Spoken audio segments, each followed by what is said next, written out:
Okay, selamat sejahtera murid-murid. Hari ini cikgu nak kongsi fizik tingkatan 4, tajuk 5.2, Pelembapan dan resonan.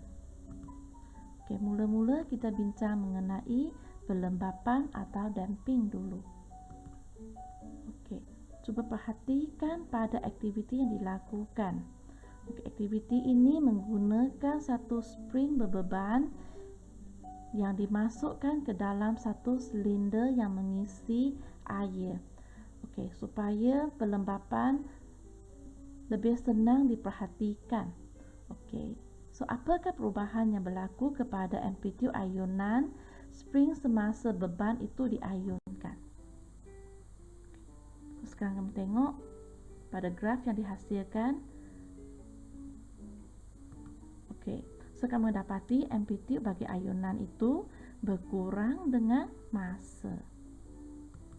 Okay, mengapakah ayunan spring berbeban itu berhenti selepas suatu masa?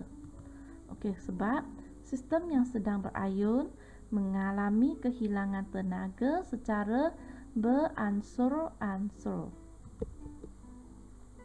Okey, bagi aktiviti yang dihasilkan, kita boleh lukiskan graf sesaran melawan masa. Okey. So, bagi sesaran ini kita boleh pindahkan dia kepada bentuk graf. Okey, graf dia akan jadi macam ni, di mana pada paksi menegak kita tuliskan sesaran, paksi mengufuk adalah masa. Okey, perhatikan bahawa amplitude bagi ayunan itu berkurang dengan masa. So, apabila kamu lukiskan graf, pastikan amplitude ketinggian ini semakin rendah, semakin kecil. Okay. Kemudian, graf tersebut kita juga boleh lukiskan sebagai graf amplitude melawan masa. Okay, sama juga amplitude bagi ayunan itu mesti berkurang dengan masa. So, graf itu amplitude semakin berkurang. Okey, kenapalah berlakunya kehilangan kuasa tenaga? Okey, sebab satu adalah pelembapan luaran, satu adalah pelembapan dalaman. Okey, bagi pelembapan luaran, sistem ayunan kehilangan kuasa bagi mengatasi daya geseran atau rintangan. Okey, kalau untuk yang eksperimen yang ditunjukkan tadi, disebabkan oleh rintangan air. Okay.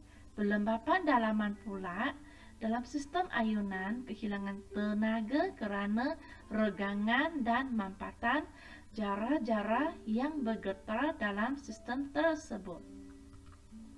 Okey, ingat ya, semasa pelembapan berlaku, frekuensi ayunan adalah kekal, manakala amplitude ayunan berkurang. So, semasa anda lukiskan graf atau menjawab soalan kertas 2, pastikan kamu lukiskan amplitude secara berkurang, manakala frekuensi tidak berubah. So, jarak di sini mesti adalah sama. Masa mesti tempo masa mesti sama juga. Kegunaan pelembapan dalam kehidupan harian. Okey, so biasanya akan gunakan pada spring atau absorber pada kereta, di mana spring atau absorber pada kereta akan berhenti bergetar apabila terhentak pada permukaan jalan yang keras. Okey, sekiranya dia tidak berhenti, akan menyebabkan kereta susah dikawal. Okay, sekiranya kereta dipasangkan dengan spring dengan absorber, dia akan menghasilkan pelembapan yang lebih berkesan. Okay, kemudian kita bincang mengenai resonan pula. Okay, untuk memahami resonan kita kena tahu apa tu frekuensi asli.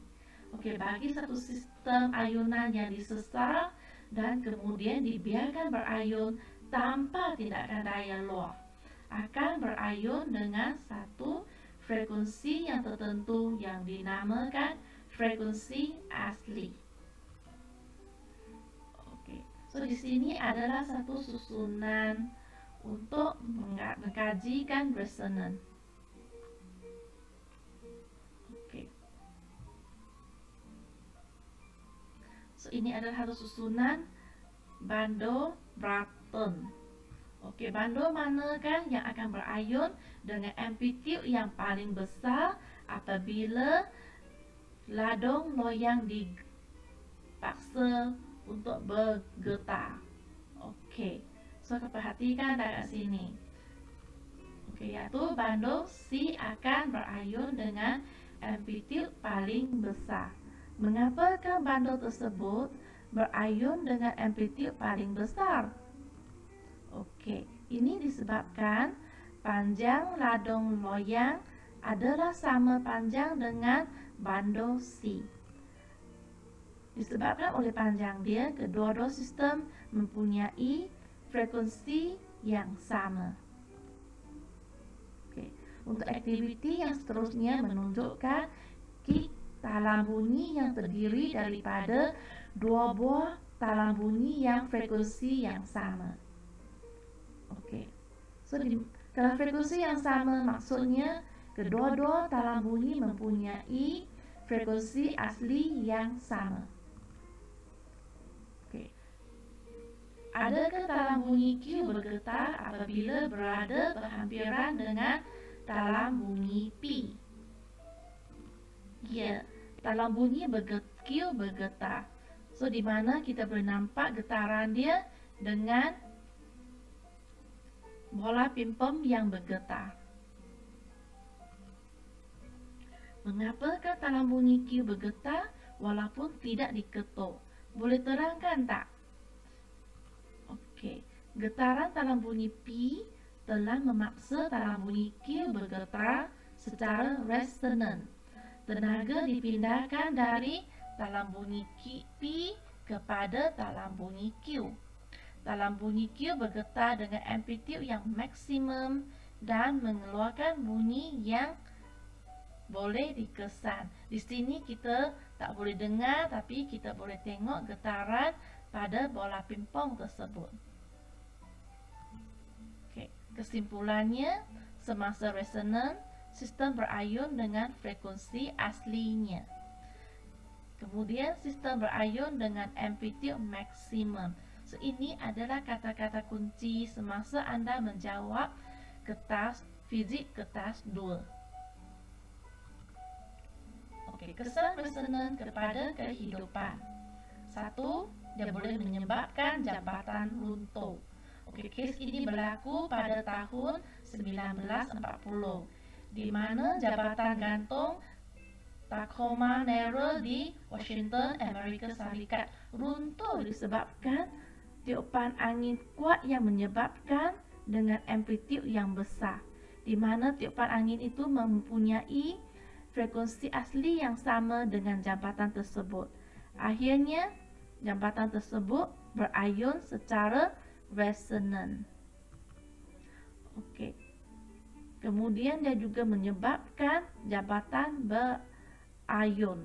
Ini berlaku di London Millennium Force Bridge, dibuka pada bulan Jun 2000. Jambatan itu mengalami ayunan di luar jangkaan apabila seramai 2,000 orang pejalan kaki berjalan di atas jambatan baharu tersebut.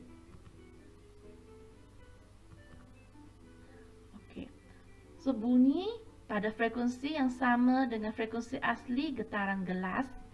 Getaran maksimum gelas akan menyebabkan gelas itu pecah macam kartun kan?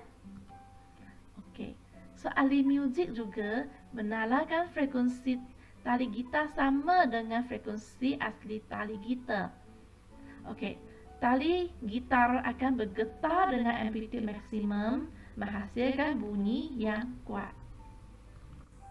Okey, terima kasih. Itu sahaja perkongsian hari ini. Sekiranya ada apa-apa komen, sila tulis di bawah. Cikgu akan cuba perbaiki. Terima kasih.